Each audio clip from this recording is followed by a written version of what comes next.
New dawn, a new horizon of healthcare delivery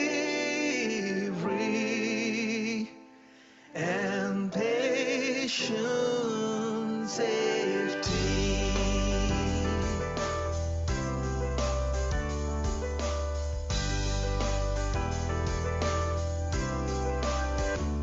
We have a goal, a noble drive. Hand in hand, step by step, we will thrive. To march ahead together for a bright and shiny future with patient safety and quality healthcare. We are CAHO, your healthcare companion. Standing right by your side.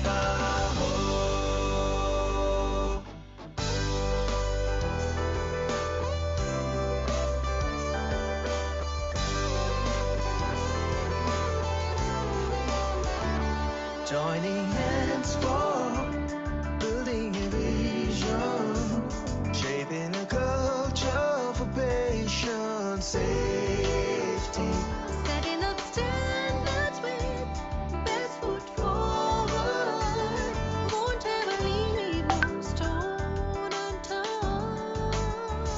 We wear our pride on our sleeves, work with passion like a breeze, train people, enhancing their skills, spreading the message of quality healthcare for safer patient care, a better nation. We have a goal, We have a goal, a noble drive. noble drive. Hand in hand, step by step, we will thrive. To march ahead together for a bright and shiny future with patient safety and quality healthcare. We are CAHO, your healthcare companion, standing right by your side.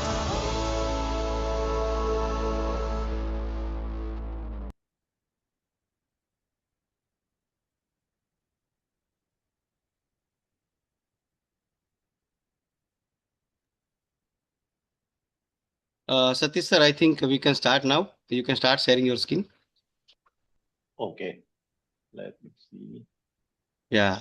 Replace Nandini, are you current able to see? Yeah. start sharing a screen, right? So it should say entire screen. Dear participants, we warm welcome to our faculties, Dr. Shah Chinmay Jayaprakash, Department of Physiology and Additional Medical Superintendent, Government Medical College, and S. Sarti Hospital, Gandhinagar, Gujarat, India. Over to you, sir. So before we start, I am requesting Dr. Satish Chandra sir from John Hopkins to lead the session, and afterward I will take over. Over to you, Satish sir. Please start your session. I hope you have shared your screen. Yes, can you guys see my screen? Yes, sir. Yes, sir. Yes, sir. Please start, You sir. guys can. Okay. So thank you, Dr. Chinmay, for a kind introduction. Thank you, Naga and Dr. Kalpana for the background work. So I just want to know how many participants. About 100. Hello. Sir? Yes, sir. Can you hear? Around About 100. 208, sir. 208. Okay. Okay. Yes. Excellent. So, anyways, very good afternoon to all the participants. The purpose for today that Dr. Chinmay and I will be talking about is about the operational guidelines for single review of multi-center research in India. And the purpose of this session, or the purpose of revisiting the guidelines by the ICMR in 2026, was to streamline the framework for accelerating ethical, inclusive and high quality biomedical research. Now, for those of you who have known or within this area for a long time, I trust there are a lot of physicians here, nurses, and other healthcare providers who have been in the area of research, biomedical research for some time. So, it is very important to realize that if you look at all the advanced countries in the world, patient care, education, and research is considered to be the golden triangle. So unless you educate yourself, unless there's education, and research, you cannot really get into good quality patient care. And research becomes a critical component to deliver that aspect of care. So for any country to advance in science, in healthcare, I think they should be we should have a very robust program in research, healthcare research, where there is inclusivity, and there is representation of the population. Now, when it comes to India, strangely, you will notice that the Indian population, is diverse. We have multiple ethnicities, genetic variants, disease pools, a dynamic population, and you will find a spectrum of diseases across the Indian peninsula. And these could be genetic diseases, non-genetic diseases, communicable diseases, non-communicable diseases, things like that. So you have a huge spectrum of diseases that you can see across from north to south and east to west. And needless to say, that follows a lot of birth defects and genetic defects, which I've already been sharing with you a minute ago. And also, but unfortunately, many of them go unreported. And also deficiency, starting from vitamin deficiency to mineral deficiencies to so many deficiencies that you see in the population is also a great area for research. So we're taking into account the population, the dynamic nature, the disease, the defects, and the deficiency. It is imperative, it is very important for us to make sure that there is scientific advancement. And when you have scientific advancement, on the other side, you also have to make sure that the patients are protected or participants in research are protected. Their well-being is taken into account. Their values and preferences are not compromised. So what the single window for ethics review is planning is to advance science with the view of protecting the subjects without much bureaucratic delays. So let's go to the next slide and look at. I wanted to share this example, just for the sake of an example, an argument here today. Let's look at the study called the prevalence and determinants of moderate to severe anemia in the first trimester, in the third trimester of pregnancy in India. Okay, which is a multi-center study. So possibly, let's presume the study is going to happen in multiple cities across India, and you will see here the complexity. It's a prevalence study, and you are looking at some determinants.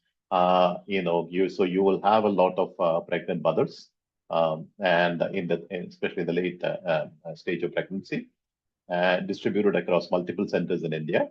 So let's imagine for a minute what are the challenges that you're going to face in such sort of a study.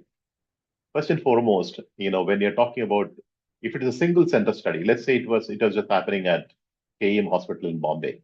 If that is the case, it's a single center study. There is an ethics committee back at the institution where they approve the study. The study is very localized. You have a protocol. It's been reviewed by multiple experts from the specialty, and you might have one or two investigators or a few investigators. The protocol is almost set for a single center. Outcomes are measured depending upon you measure outcomes in anemia, and the recruitment is done at a fairly good rate. Data collection happens, then data analysis follows, and data archiving also is been because it's all happening by a few investigators at one single center. And the reporting is being done either in terms of publication or reports being published or study update reports. And then there's follow-up if need be. So you have systems, IT systems, statistics that have been employed, adverse eventing reporting system. If something goes wrong in the study, there's been reported. conflicts of interest of investigators are reported, and the regulatory firewall. So what has been allowed, how data can be shared, data confidentiality, patient privacy, all these are also taken into account, and the risk categorization. So what study, if it is, we're looking at anemia in the mothers, whether what risks are we asking them to take during participation in this study. Now, intelligently, when you look at this is all for a single center. Now, let's look at the other side. If the study, because the prevalence study where we are looking at determinants across the country, then I'm sure this cannot be restricted to what we call as a single site study. So what we need to do at this point is, obviously, this takes the flavor of a multi-center study. What happens to ethics? Because now there are multiple ethics, multiple cities or multiple ethics committee need to chip in their resources, and they will have to do their ethics review.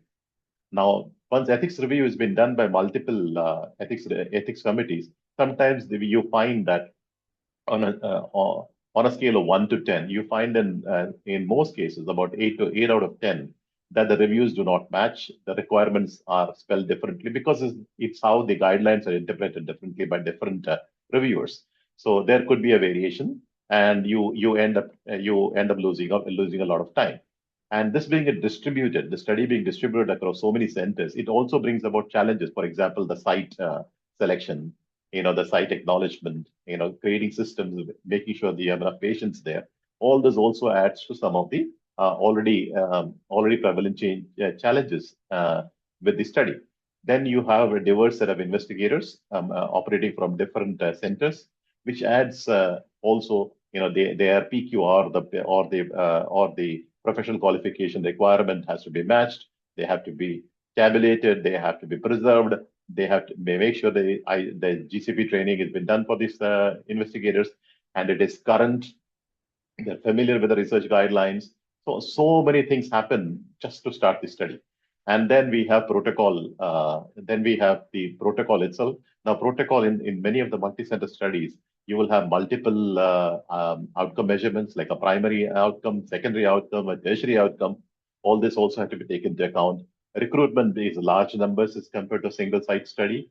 And recruitment must be done from maybe you will find a lot of patients in one center, but another center you might not.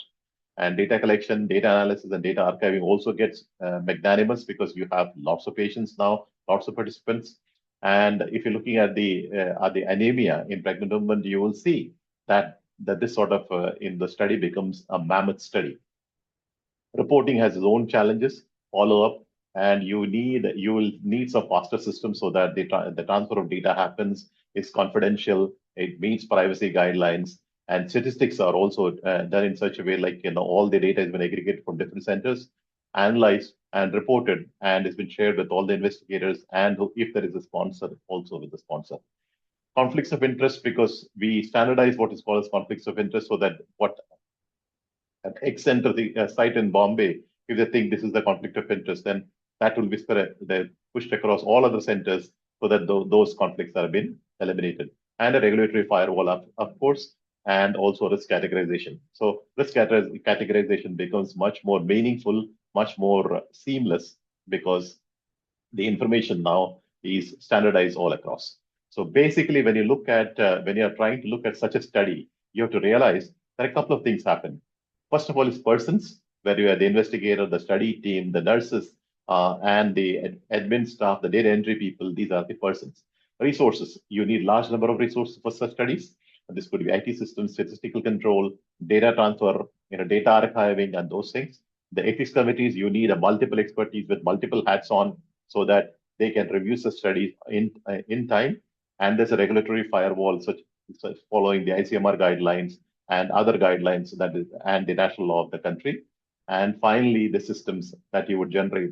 These systems could be, how do you adverse report events? How do you make sure the recruitment has been on time? And if there are fallouts or attritions, how do you manage them? All this needs to be accounted. So I would call them as PRES, or the press. So persons, resources, ethics, regulatory systems. So that's what. So once you remember this acronym, then you can pretty much think about all the aspects which I listed, all the 16 or 17 in the box. that will differentiate between a single center study to a multi-center study.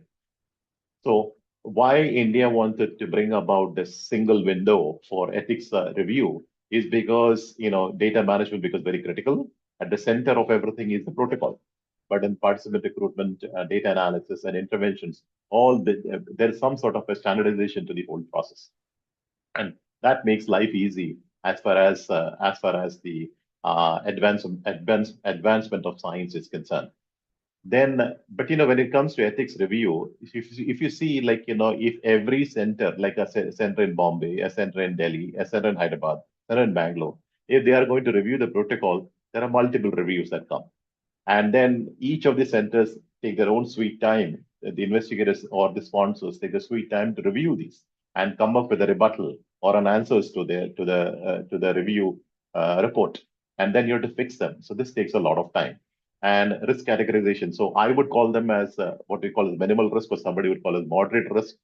Like, for example, a classic example is when you draw blood from patients.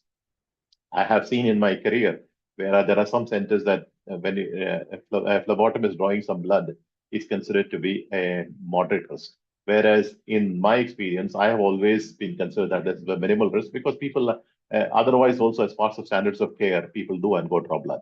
Okay. So, but again, I would not consider as no risk because there is certain element of risk because, you could have bleeding and other things or have a tumor. So that becomes another challenges. But otherwise, if you have a trained technician doing this, the chances of any bad outcomes are very unlikely. Then the ethics committee sometimes remain very less focused on ethical consideration and more on the scientific aspect of the study, and which might not add any incremental value. And these studies, multi-center studies, are generally conducted through field outlets, which is very difficult to manage in certain cases. So what happens is, in a country as diverse as ours, it is essential to remain responsive to emerging scientific advancements. Like I said, if you look at the scientific publications that come from China as compared to India, especially during the COVID days, I was in the review panel for many of these studies, and you'll realize that about 13,000 to 14,000 publications happen in every quarter from a country like China, whereas India was somewhere about in the 800s or 900s during that period. It tells you because some of the challenges were because our bottlenecks that we constantly come when it comes to regulatory bottlenecks, such as the ethics review, which is one of the primary bottlenecks for any study to be approved. And that is why what happens if you have a national priority. For example, in this case, if you're talking about to ensure that the pregnant women in the third trimester of pregnancy do not succumb to any pressures of anemia, then such policies, we need to rewrite and revamp our policies to ensure that there is scientific advancement and patient protection. Now, let's see if it is a multi-center study, what happens is if there are no multi-center studies, no distributed systems, the challenges are like, everybody operates in silos. I could be an investigator in Bombay and I should be working in a silo. There's somebody, Dr. Chinmay, who is in Gujarat. Now he works in a silo and we rarely get a chance to communicate. And that could breed its own set of problems. Like, if he faces a challenge, then he has to go back and find solutions. Whereas if I'm facing some challenges, then maybe I have encountered this challenge in a couple of months, but we do not have a learning model between us. If we are working, if the system is not multi-center or distributed. Okay, this applies to ethics reviews also. He could have a solution to a problem when he was reviewing, which I am not privy to it. So as a result of what happens is I go back and have to search the whole thing. So that is something that that is the challenge of working in silos. And then you have manual overload because you might have in my center I could have a limited number of personnel assisting with the studies, but in Dr. Chinmay's study in his center he has abundant resources, so he may be like he has more people supporting him. So guess what? The pressure on the staff there or the study coordinators or the nurses must be limited as compared to my center where I have limitations of staff and which could lead to manual overload. And there are compliance bottlenecks because, like I said, in how this ethics application is being reviewed could create a huge bottleneck. And we could, because we are at far distributed, non-distributed sites, we do not tend to share notes and becomes difficult. And monitoring bottleneck is if we have a risk assessment every quarter or every half yearly, at that point it's great to sit back, to check back and see what was Dr. Chinmay's notes versus my notes. If we are not in a multi-center system, then I miss out on that. And integrity of data, because when his data appears in a certain way and my data appears in a certain way, as long as they're similar, then it's considered to be of scientific integrity. And when sometimes if you do not get a chance to compare, then things might get a little difficult. And multi-center, I have always recommended multi-center studies are much more better because for any patient well-being, because many of the studies are compared across data or data lakes or data pockets. Because Dr. Chinmay in Gujarat, somebody else somewhere else, if we compare data, and if it all falls within the certain standard deviations or standard error of the mean, then possibly we are not too much off in our observations. Now, when you work in silos, if the study is not multi-center, if the reviews are not multi-center, the outcomes, the challenges that we have is there's duplication. I have reviewed something, my ethics committee has to review something, Dr. Chinmay's ethics committee has to review something. It creates duplication rather than sharing of resources and dissemination. Because, and sometimes, my ethics committee takes about 45 days to review something. His ethics committee takes about 20 days. So I am 20 days behind in my study start. And if it's the same site, if the initiator or a sponsor wants a study to be initiated and a study altogether, then because of the delays, the study can have too much of a delay impact. And eventually, there are many. I have seen in my career many investigators give up because of the delays that happen in the regulatory systems. Okay, and let's look at the paradigm shift for fragmented to unified review. When you are making a fragmented, let's look at three cases here. One is decision making. See, when you are on your own, which is called a legacy model or the single site model, or everybody starts reviewing on their own data, generally the reviews are fragmented. But in a harmonized system, or when you have a multi-center review or a single center coordinated review, then we call it's a harmonized, consistent, and ethical interpretation is based on certain guidelines which you follow. There's operational efficiency because you limit duplications, you limit disgust, and you limit delays. And in case there is an adverse event or a safety report, this will be addressed very quickly when it comes to an harmonized system as compared to maybe this, one of the reasons is the lack of expertise.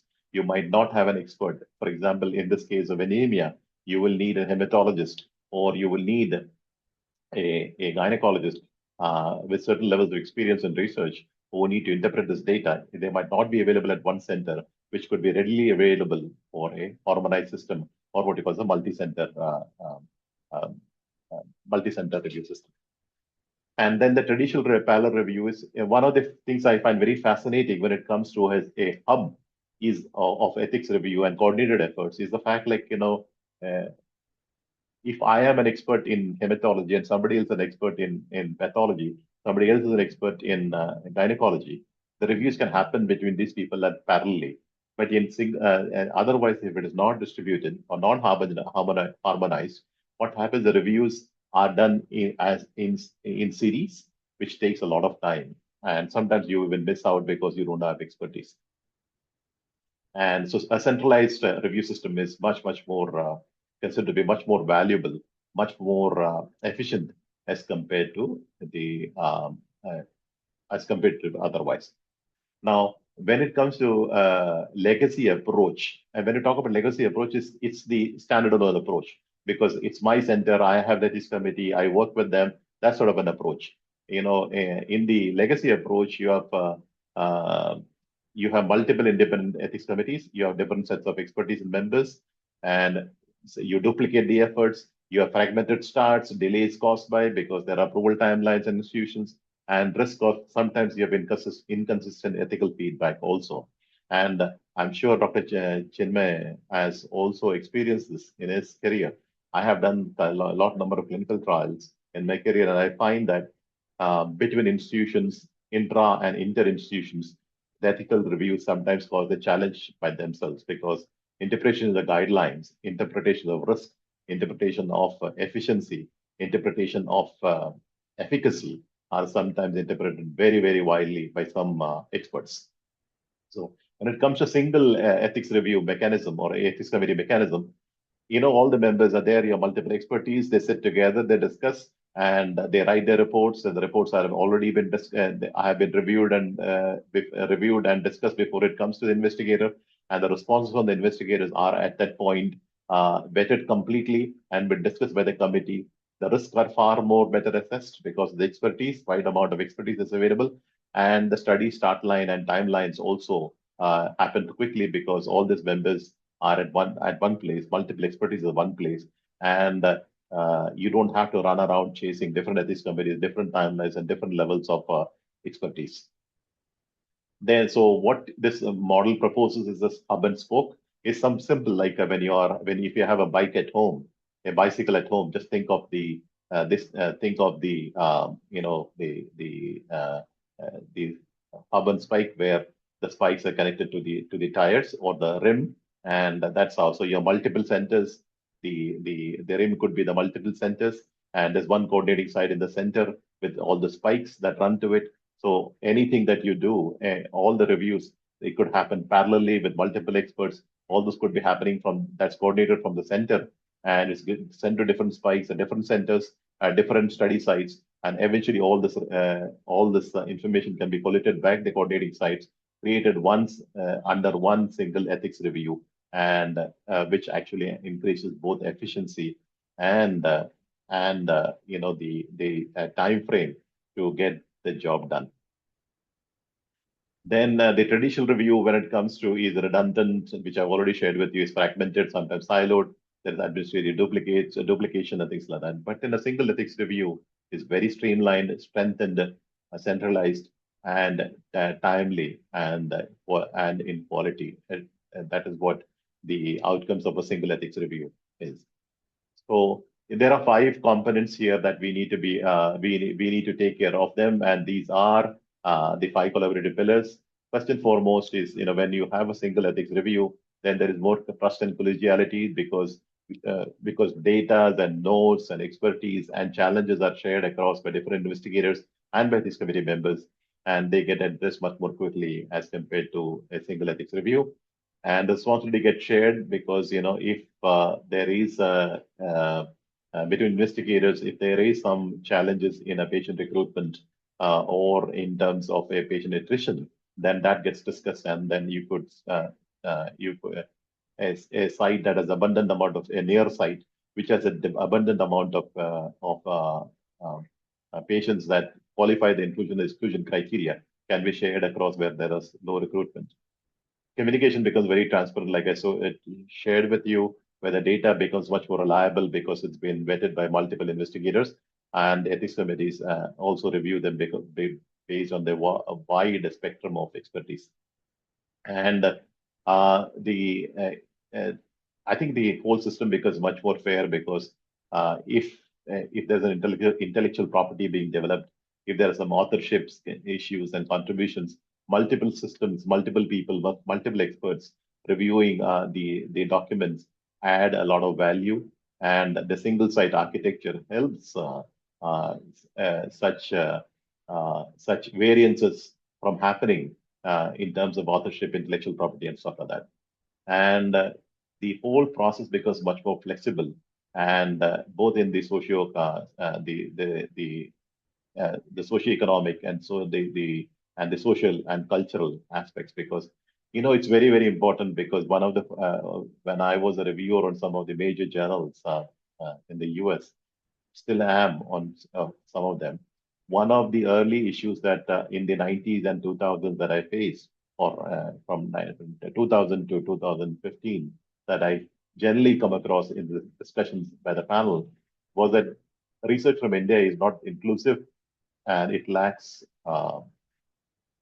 generalization or representation of the population. For example, we do have a rural population is always neglected or left out of scientific research. That is one of the huge concerns that was always been brought together by the COPE and also for publication ethics, and also by the Council for Medical Journal Editors. So these were some huge concerns. So inclusivity and representation were 2 major issues. I think the ethics review, a single window of ethics review overcomes these challenges because you have multiple experts now, some policymakers, some physicians, some nurses, maybe some pharmacists. So all these people sitting together, wear multiple hats and can think differently and ensure that research is both inclusive and representative. So this is what I was talking about. The harmonized process it takes into account of some amount of geography, the geographic representation, and inclusive representation, where diverse and dispersed populations and underserved populations, especially in parts of rural India, are also they also become a part of the major pool. And evidence is much more reliable, reproducible, and regenerative. That becomes one of the big advantages of having a single review window for ethics. So in essence, what I'm trying to share with you is, you might imagine and be very happy about all the if our institution has an ethics committee review system and we have experts, but having one single window helps us to build the resources sometimes which is lacking, build the systems that we need to protect the patient's privacy and confidentiality, and also help in the recruitment process of patients, because of sometimes in certain areas we do not have a large number of patients for a certain condition or a therapeutic area. And then it also helps resource sharing and knowledge sharing across the investigators, and the ethics committee review becomes more robust and scientific. So operation guidelines is what Dr. Chinmay sir is going to share with you. These are some of the guidelines that was generated in 2026, as I told you earlier. And the purpose is to enhance or advancement of science, and at the same time ensuring that there is patient well-being, safety also being followed with efficiency and with transparency. So on that note, I am going to invite Dr. Chinmay sir to come and enlighten you with the further aspects of these guidelines. Thank you very much, and I'm happy to take any questions towards the end. Thank you. Thank you. Thank you very much, sir, for making my job easy. Thank you. Thank you. So let me share my screen. Yeah. So sir has already shared regarding what are the advantage, what are the benefit of the single ethics review mechanism which ICMR has envisaged. Now we will see that how the process will start. So the first question is, do all ethics committee qualify for this or not? So the answer is not all ethics committee are equipped to shoulder the burden of multicentric review. So what is my question to all of you? I request all of you to write in the chat box, what do you think? What is the requirement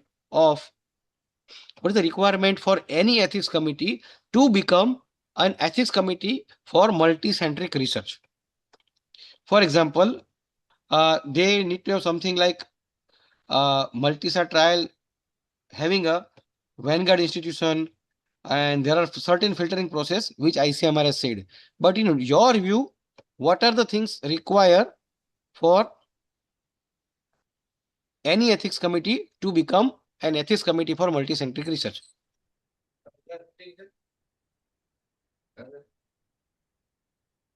So I am waiting for your answer in the chat box. I request all of you to participate and share your view. Okay, number one is DHR certification, proper communication between the centers. Yes.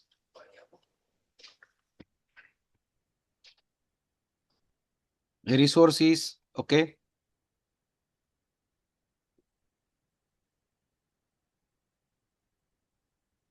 Okay, great. Yes. Perfect.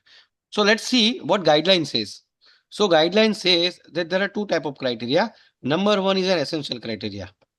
The essential criteria is ICMR compliance. Okay. ICMR compliance. The full integration with the ICMR National Ethics Guideline 2017. Then, as we have a NDCT rule 2019, so the ethics committee must have a regulatory alignment, and third, valid statutory registration. For example, valid registration with DHR or CDSCO. So these three are the essential criteria. Yes, we can see few response: well-versed member, disclosure of conflict, expertise, and CDSCO registration. Perfect. So these are the essential criteria. Now, what are the desirable criteria? Okay, these are the desirable formal accreditations. If it is recognized by the NABH, it is a good. Okay, it proves that the quality assurance. See, whenever we are doing multi-centric, quality assurance plays a important role. Okay, and internal auditing. So when any ethics committee is accredited with any batch, it says that quality is maintained as well as rigorous internal auditing is there. Similarly, it is a collaborative capacity. So they have an established history of managing large-scale network, fostering mutual trust, and maintaining a transparent, continuous communication across diverse socio-cultural contexts. So as you all have rightly said, these two are the desirable criteria. Further infrastructure which may be required is video conference integration, because now this is a multi-centric study and you have a different center in diverse part of India. So you must have an essential video conference system which is a real time, help us to do remote collaboration, and allowing even cross country PIs and participating sites ethics committee to discuss, to disseminate. Similarly, having an electronic document archiving, because now I may be at Bhavnagar, sir may be in the John Hopkins, maybe at Bangalore. So we must have an electronic document archiving. So centralized secure e-archiving, sorry, centralized secure e-archiving ensures harmonization of processes. Then this is very important. Version control of common protocol. For example, the Central Ethics Committee develop one protocol and modify tomorrow, but it is not reached to the all site. Okay, so there must be an electronic document archiving where version control is also important, and a reliable evidence management across geographically diverse site. Okay, so this is common sense. If we see this, these all are the common sense which are required for desirable conditions to identify your ethics committee as a central ethics committee for multicentric trial. So just to summarize, the essential criteria is DHR oblique CDSCO valid registration. If require, Naitik and Sugam portal. Okay, using a Naitik and Sugam portal. Then well-trained member, ICMR guideline, NDCT rule, GCP, dedicated ECO office and secretariat for administrative load, and regular meeting calendar, preferably monthly.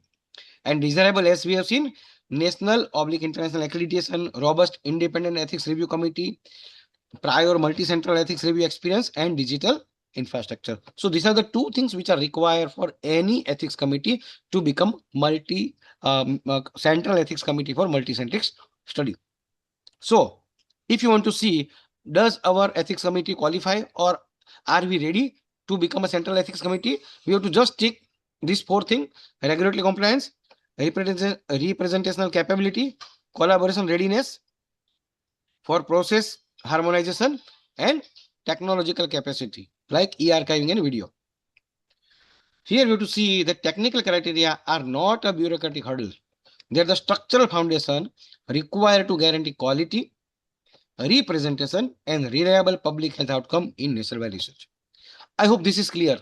That these are the main things which are required for any ethics committee to become a central ethics committee for multicentric research. Okay. Now, what is the scope?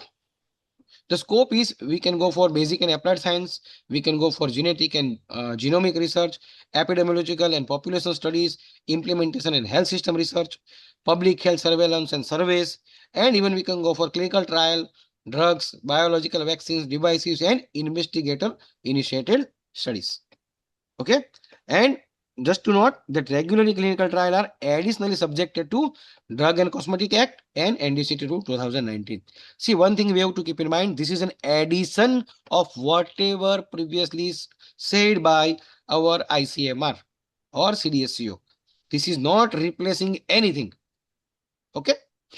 Now, our core mandate is a streaming review while ensuring robust participant protection. So whenever that ethics committee is there, the main motto is to protect the right, safety, and well-being of research participants. This can be done by promoting greater consistency across institutions, facilitating the timely generation of high-quality evidence, minimizing duplication and strengthening the network coordination, and enabling efficient conduct of studies across multiple sites. Okay. Now, when we want to do this, we have to look through two distinct lenses simultaneously. One is a universal scientific rigor, which includes social value and scientific design, as well as benefit assessment. And secondly, local contextual reality, which includes equitable participant selection and site-specific vigilance. So, the single EC must evaluate objective scientific validity while remaining hyper-vigilant of on-the-ground social cultural reality. Now, if we do all these things, then and then we will be able to maintain comprehensive ethical site, or we can say oversight by ethics committee. Now, there are few pillars. First thing is assessing social value and the underlying scientific architect. For example, for phase 1, the methodology must be robust. You have to see that are robust tools and method employed to safeguard participant? Is the statistical power sufficient? For phase 2, you need to look for a scalable evidence. Will the study generate reliable, high quality data across varying institution capacity? And for phase 3, we have to look for the national priority. Does the research align and address a pressing national health priority or not? If we look at the second pillar, it is maintaining a consistent benefit risk threshold across varying institutional capacity. So as we have seen previously also, so the standard of protection must remain absolute.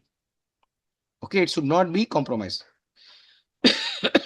The single ethics committee ensures consistent ethical standards are applied across all the sites, regardless of participating site individual infrastructure capability.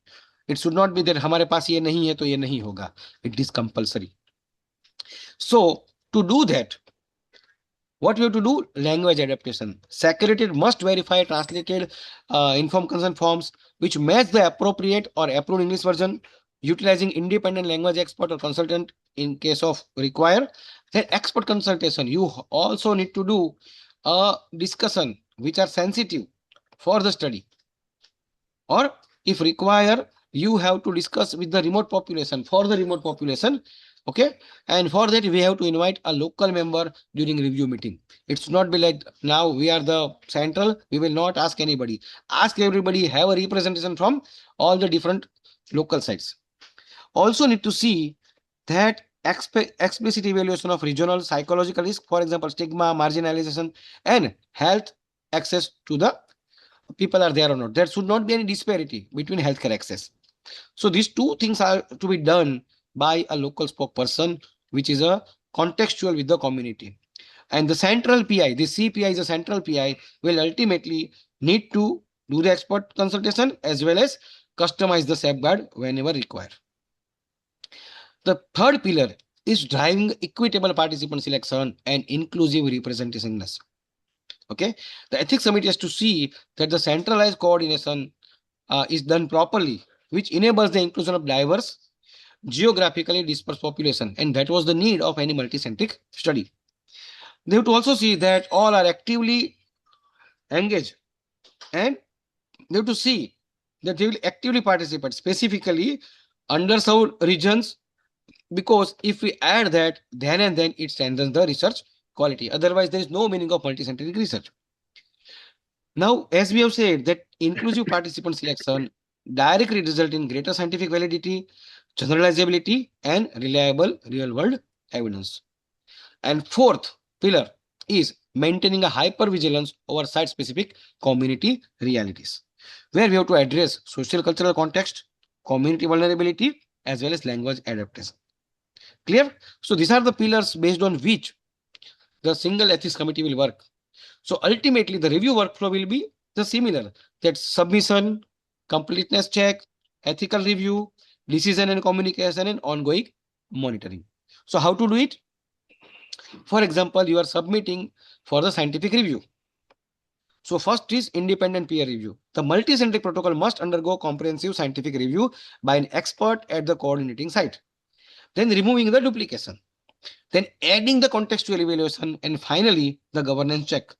The scientific committee must evaluate that the proposed coordination and communication plans are there between all participating sites. Now, second is submission of dossier. Okay, so the central PI has to see that it includes core protocol, which includes everything, local nuance data whenever required, details participant document of all the different sites, and for governance and compliance, they must have data management plan, budget, MOU, conflict of interest, declarations, and regulatory checklist. So the central PI will submit all these 4 things, and they have to keep in mind. And once it is done, it is intake or taken by the EC secretariat. They will verify for the completeness. They will do the triaging, risk base. Okay. And based on the member secretary, either it will go for exemption, it will go for expedited review, or for full committee review. And once it is done, the review will be done against all the national guidelines, assessing the overall benefit risk, budget proportionately, and vulnerability safeguard. And either you have 2 answer. One is the decision. As far as possible, give decision within 1 month, or we can go for revision. And the crucial rule is the single ECC approval applies simultaneously to all participating site. Okay. Now, ultimately, as sir has also said, ultimately this works only on the basis of mutual trust and respect, where we have a single EC, principal investigator, community, and local site teams. So there must be a mutual respect. Then and then the transparent collaboration is possible, and we can work for the future of better India. Now, there are 2 PIs. One is a main PI or coordinating PI, which is talking with the Central Ethics Committee, and there are side PIs. So here we can say these are the conduit and these are the implementer. So what is the role? The coordinating PI is identified by the mutual agreement of the sponsor or by the sponsor, serve as a single functional conduit to the single ethics committee, consolidate all the scientific review, revision, and continuing review reports across all the sites. While the site PI is accountable for all the local ethical conduct, not permission. They will inform institutional heads of all approval, all document and everything. They will also report to the central PI regarding any protocol deviation, SAE and adverse event. And ultimately, they will disseminate study result to local participant and community as per the guideline. So the role of central hub, what they will harmonize: core study design, scientific architect, overarching benefit risk threshold, general inclusion exclusion criteria, and data management and safety monitoring. And the local spoke will look at what they have to adopt: translated informed consent document, local community engagement strategies, site-specific vulnerability protections, and adaptation to local social cultural reality. So responsibility lies on the both sides. Okay. Now there is one word which came multiple times. There is a central PI. Okay. So he plays a crucial role. Okay. So this is a central PI. They have a site PI, multiple site PI. Okay. They act as the exclusive communication bridge between the oversight of single EC and execution of all the different ECs. Okay. So this all site PI will send all site specific doc. It will be combined with the master protocol, and central PI will submit to ethics committee. So his role is to collect, consolidate, and submit to the ethics committee, as we have seen. Now, whenever a query is raised to central PI, it may send to any specific PI if it is a site based, and if it is generalized, they will do the reply. And ultimately, his role is to resolve all the query with the help of all the site PI. Okay. And then ultimately, approval or decision goes to the central PI, it will goes to the site PIs. So he will receive the mandate, he will synchronize the dissemination, and it ensures the compliance which has been given by ethics committee. So central PI is very crucial, and it's play a bigger role. I can say it is the main person around which whole study is revolving. Okay. So there are three things: single EC, central PI, and side PI. So there must be a mutual trust of single EC to the side PI. There is a mutual respect between side PI and central PI, and there is a continuous communication between single EC and central PI. If it happens, then and then the purpose of ICMR will serve. Okay. So if the PI is effective PI leadership translate directly into improved public health outcome by generating high quality evidence, and it is timely generated, and ultimately it helps in the policy translation. ICMR guideline says creating a supportive research environment in the country will go a long way in improving health research outcome for a population. Okay. So ultimately the base is layer 1 will be the core framework. Layer 2 will be, as we have discussed, Drug and Cosmetic Act. Layer 3 will be NDCT rules. So ethics committee and central PI has to see that all these three are followed. So next core mandate is continuous safety monitoring. It should not happen that ethics committee is at Bhavnagar and the site PI is at Bangalore. So there should not be any problem, or there should not be any compromise with the safety monitoring. Okay. So the primary responsibility, the single ethics committee holds the ultimate authority and responsibility for continuous monitoring of research across all participating sites. Beyond initial approval, they will also communicate each and everything with the single ethics committee and PI. And ultimately, they also have to see that standard of care is same everywhere, regardless of any infrastructure problem. Okay. So as we know, the 24-hour imperative is still there, that event discovery happens in hour 0. Critical window is hour 0 to hour 24. Localized site must report SAE to the central single ethics committee, and this is absolute timeline. Post 24 hour, there will be a single AC will taking action and doing the review, and ultimately harmonized action will be done. The critical requirement is in 24-hour clock starts from the moment awareness and not the moment of event technically occurred. Now this ensures the central hub has a real-time data to protect the network participant in all the sites. So this is a safety net for all the participants.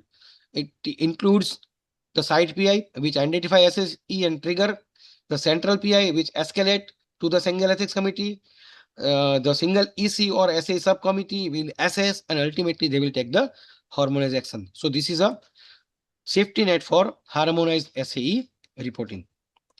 Okay, same thing. So once the protocol is approved, if there is a deviation, there is a checkpoint by single ethics committee. They will check two things: that is there any safety compromise or not, and scientifically valid or not. They will look these on the basis of the context of whatever change is happening. Okay. So whenever there is a non-compliance, they will go for enforcing the standards. Okay. So how they will do? A single ethics committee is a central ethics committee again, positioned to identify network-wide pattern of non-compliance that the localized EC might miss. They will go for restoring equilibrium by overseeing and addressing the instances of non-compliance centrally.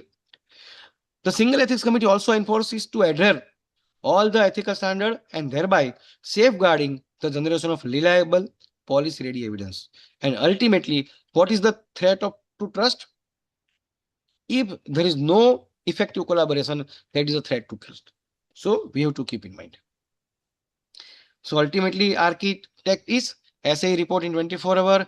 If deviation and non-compliance matrix, inform to the single ethics committee. So you can see here it is two-way. Okay, SAE reports coming, deviation, non-compliance. So it is a two-way role role of both the places, single SE as well as single site also. They both have their own designed work, but both have to be vigilant and both have to be active. Okay. So just based on the risk received, you can divide them into low risk, moderate risk, and high risk. And based on the risk, you have to respond.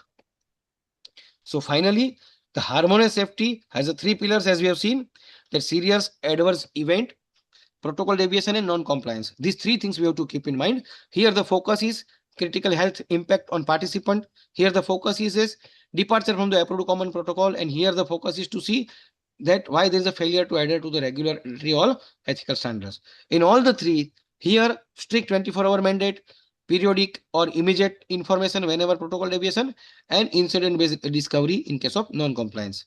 Here EC action will be immediate network-wide risk assessment. Here assessing impact of this protocol deviation on scientific validity and participant safety, and corrective, directive, and information of consistent standard in case of non-compliance. So finally, the three takeaways: the node is a primary, the 24-hour rule is absolute, and harmonization equals the equity. So for fostering a supportive research environment for the national health, we must have a streamlined efficiency, enhanced equity, and uncompromised protection. If it happens then and then, we will have a unified blueprint for national health by enabling the inclusion of geographically dispersed population as well as underserved regions. The single site ethics committee review mechanism transcends this efficiency. Okay, this is by ensuring the rigorous, harmonized ethical standard which translate directly into high quality evidence and actionable public health policy for all of India. We must thank ICMR for coming out with this policy and making it so lucid to understand the policy also. So thank you very much, everyone. Please keep in mind, these guidelines have been developed to facilitate the ethics review of all type of multicentric biomedical and health research in India, including clinical trial. The applicability of these guidelines to regulate clinical trials is subjected to the requirement outlined in the Drug and Cosmetic Act 1940 and NDCT 2019 and other applicable regulations. The operational guideline which we have discussed today for a single ethics review for multi-center research in India are an addendum to the ICMR National Ethical Guideline for Biomedical and Health Research involving human participant 2017. So thank you very much, CAHO. Thank you very much, Satish sir, Nandini, and Kalpana, and Dr. Jagdish for being there with us. And we also thank all the participants for being with us. I think me and Satish sir are now open for the question, if any questions are there.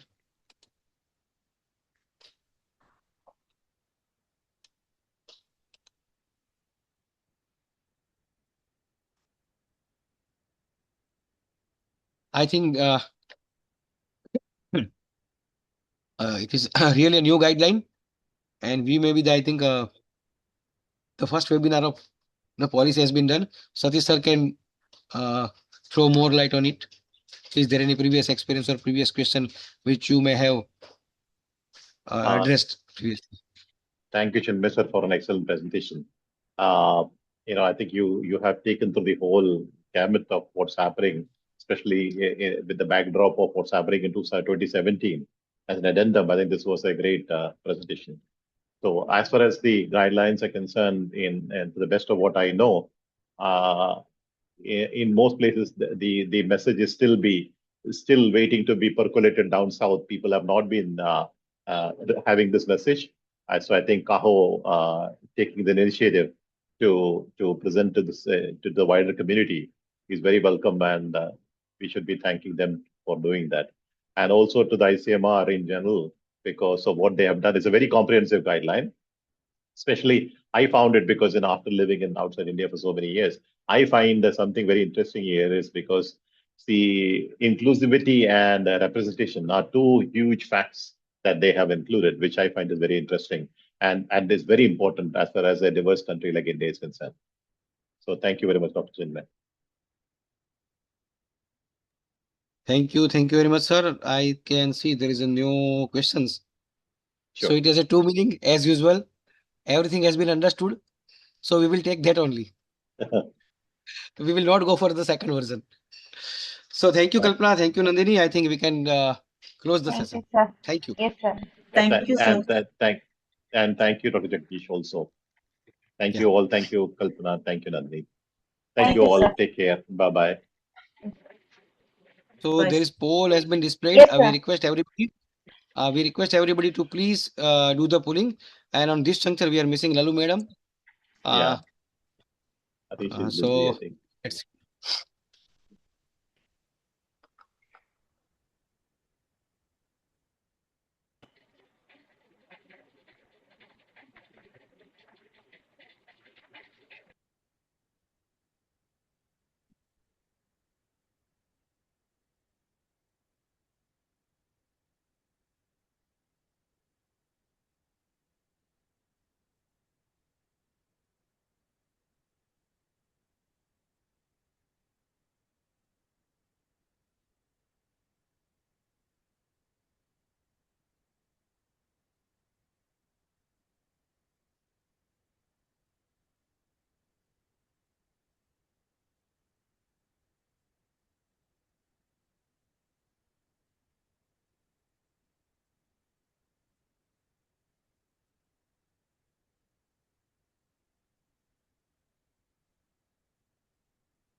so bye everyone.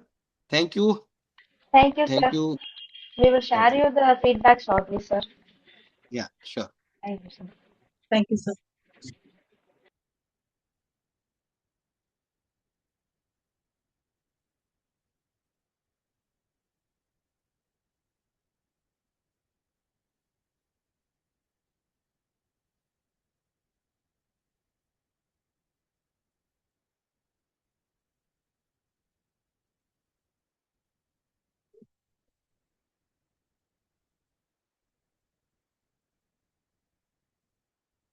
Thank you, sir. Jagdish, sir. Thank you, sir.